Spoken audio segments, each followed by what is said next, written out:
नित्य प्रति गुरु पूजा प्रभृति सत्कर्मों में निरत रहकर योग अभ्यासी सब पितरों को तृप्त रखते हैं। जो समझदार आदमी है, सबसे समझदार आदमी वही है जो अपने पितरों को तृप्त रखता है। ये मैं नहीं कह रहा हूं, ब्रह्मा जी कह रहे हैं। कहाँ कह रहे हैं? वायु पुराण में कह रहे हैं। योग बल से वे चंद्रमा को भी तृप्त करते हैं। क्या बात है!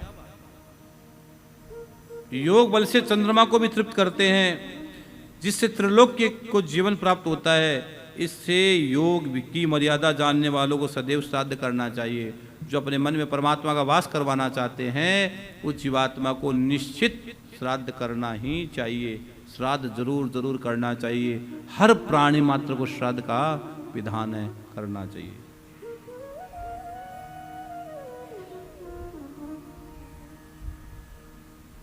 अब देखो भाई, कितनी गहरी बात है।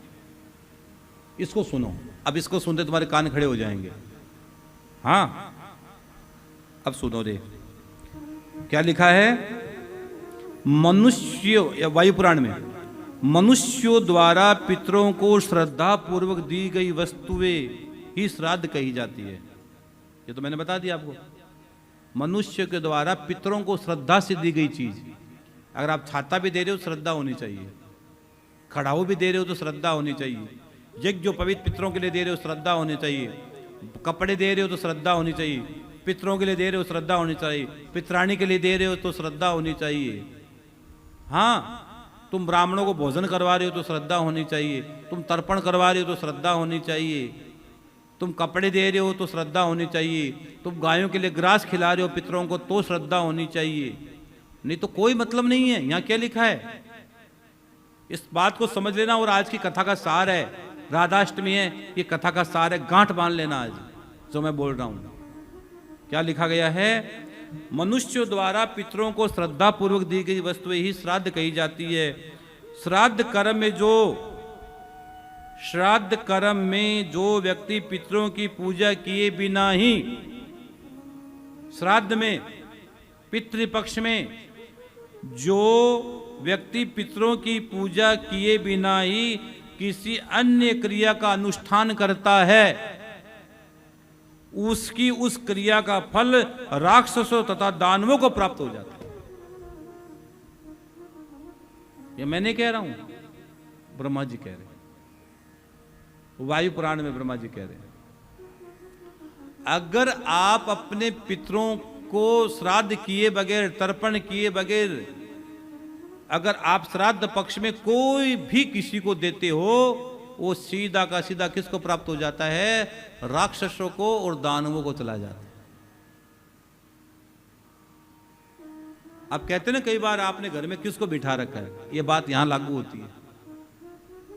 बहुत से लोग घर में है ना, बगैर पूछे समझे बगैर परिंड में स्थान देते थे, किसी को चौका पाट्टे पर बिठा देते हैं और जय श्याराम हो जाता, फिर बिठाए रखो, फिर वो जाएगा नहीं।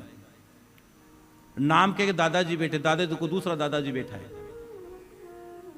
कौन है? मेरे दादाजी बैठे हैं। पता किया दूसरा दादाजी बैठा है। जिस दिन बिठाए उसके बाद घर में आग लग गई, बर्बाद हो गया घर। क्या तेरा दादा बर्बाद कर देगा क्या घर? वो तो नहीं करेगा। बाद में पता लगा महाराज गड़बड़ हो गया, पता नहीं किसके चक्कर में आ गए। अब चक्कर में आ गए तो आ गए, अब घूमते रहो, वो तो निकलने वाला है नहीं। वो तो निकलने वाला है नहीं। कोई छोटी छोटी जगह दे, कोई खेत में बना देते, घर में छोटी छोटी जगह, अरे ठीक है बना दो। अब कईयों ने पता नहीं किसको कहां कहां बिठा रखा है, कितने। अब इसमें क्या लिखा गया है? अगर श्राद्ध के दिन तर्पण किए बगैर, श्राद्ध किए बगैर, और श्राद्ध के समय अगर आप कोई भी चीज किसी को दे, कोई भी अनुष्ठान, अन्य क्रिया का अनुष्ठान आप करते हो, तो वो सब का सब किसको पहुंच जाता है? राक्षसों और दानवों को प्राप्त हो जाता है। इसलिए कई बार कहते हैं ना कि घर के देवता की जगह दूसरा देवता भोग ले रहा है।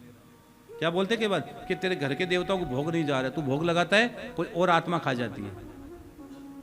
कहते ही नहीं कहते भी तेरे घर का भोग सही जगह नहीं जा रहा है, तेरे पितरों का जगह भोग सही नहीं जगह जा रहा है, तेरे पितरों को नहीं मिल रहा है, वो रो रहे हैं तो दूसरा खा रहा है। इसका परिणाम ये मैंने याद दिया है। अब आप तो कहोगे महाराज जी बात तो आपकी सही है, बात तो हम सही कह रहे हैं, लेकिन आपको बात कितनी देर सही लगेगी? अभी 5 मिनट सही लगेगी। जैसे 1 बजे हमारी कथा पूरी होगी, सब कुछ भूल जाओगे, सपन पाठ। और अगर अभी तुम्हारे मन में आ जाएगा कि नहीं यार बात तो मनुष्य ठीक कह रहे हैं, और पितरों के लिए कोई मार्ग प्रशस्त करती है, वो भागवत है, वो भागवत है। इसीलिए हमने, पता है आपको ताज्जुब होगा, हम चाहते तो आपसे बहुत लंबी बड़ी दक्षिणा भी भागवत की पोथी की कर सकते थे, लेकिन हम चाहते हैं अगर आपने एक भागवत की पोथी करवाई का मतलब है आपने एक भागवत कथा करवा ली। क्यों? हर व्यक्ति का अधिकार है यार, हर व्यक्ति अपने पितरों के लिए करना चाहता है, हर व्यक्ति अपने पितरों के लिए कुछ न कुछ श्रद्धा करना चाहता है, श्राद्ध करना चाहता है, तर्पण करना चाहता है, पिंडदान करना चाहता है। तो हमने ये सोचा कि एक छोटी ऐसी राशि रख दी जाए कि हर व्यक्ति कथा करवा सकता है। और 11,000 रुपये आज के दिन कोई बड़ी बात नहीं है।